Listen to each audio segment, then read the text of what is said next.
This morning, police are stepping up patrols indefinitely at Belen Middle School. Two 8th graders have been arrested after school officials say they were plotting to carry out a shooting on campus. The school district sent out a mass voice alert to parents right after learning about the plot that was set to take place tomorrow. Now, school administrators are encouraging parents to go to class with their children if they're concerned. The principal says she found out about the plot after some students came forward. They've had some major discipline problems for the last few years in the schools, and discipline problems with regards to defiance of authority, actual violence, attendance problems. Now, we have learned the two boys involved in the alleged scheme do have criminal records and gang ties. A man in Albuquerque is fighting for his life this morning after being hit by a car. It happened last night around 9 o'clock. Cops say a car going east on Central had just crossed the intersection at Moon Street when they say he struck the pedestrian.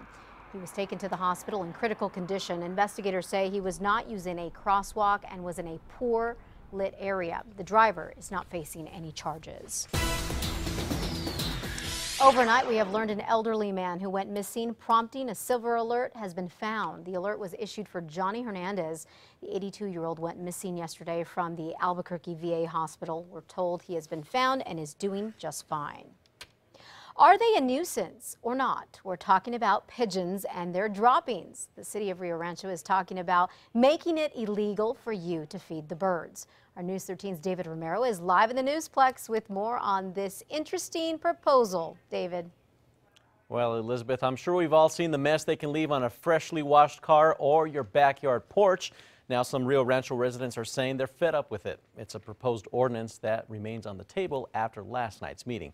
So much so of this being fed up that some voiced those concerns at the last two city council meetings, including last night. One of the biggest complaints is that there's too much pigeon waste from people feeding them and attracting big groups of those birds. Now, the ordinance proposition says that the waste damages property and could potentially sicken people. It goes on to also say that police can search property with owner consent if the feral pigeons have become a nuisance near the homes. Well, I agree with that because they're really a nuisance. They're everywhere, and people feed them, and that attracts, cockroaches and other bugs. I think it's kind of silly. I don't know how I would feed the birds in my yard and regulate whether or not a pigeon eats at my feeder. I think that would be quite impossible.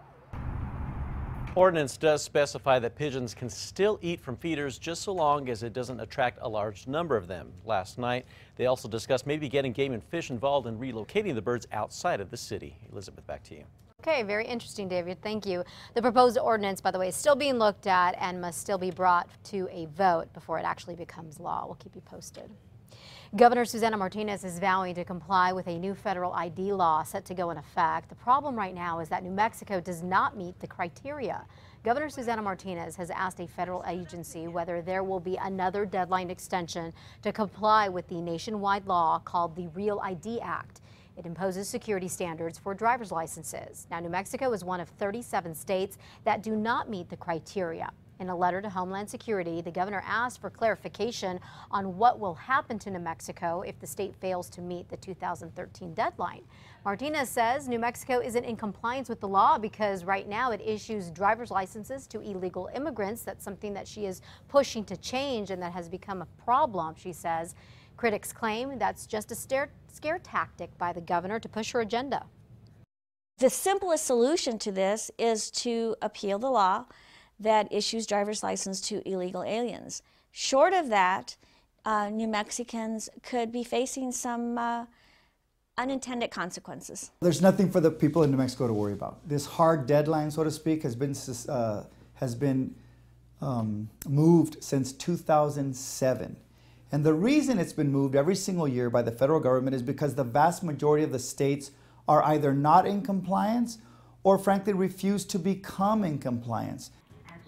If the federal government does not push back the deadline for the Real ID Act, people with IDs from states that do not comply would need a passport to get through airport security, into national labs, military bases, and even some federal buildings. First Lady Michelle Obama is back on the campaign trail this morning. She was in Durango at Fort Lewis College speaking to supporters yesterday. It was a two-day tour of the swing state. Tell them about the millions of jobs that Barack has created. Tell them about all the kids in this country who can finally afford college. Tell them about the millions of lives that will be changed because of health reform. Tell them how Barack ended the war in Iraq. Meanwhile, Mitt Romney visited Ohio yesterday. He spoke at a rally about the economy and about getting Congress to work together. The vice presidential candidates will take center stage tonight. Joe Biden and Representative Paul Ryan will go head-to-head in a debate. It will be in Danville, Kentucky, and it's their only debate before the November 6th election. By the way, we will be streaming that debate live on KRQE.com.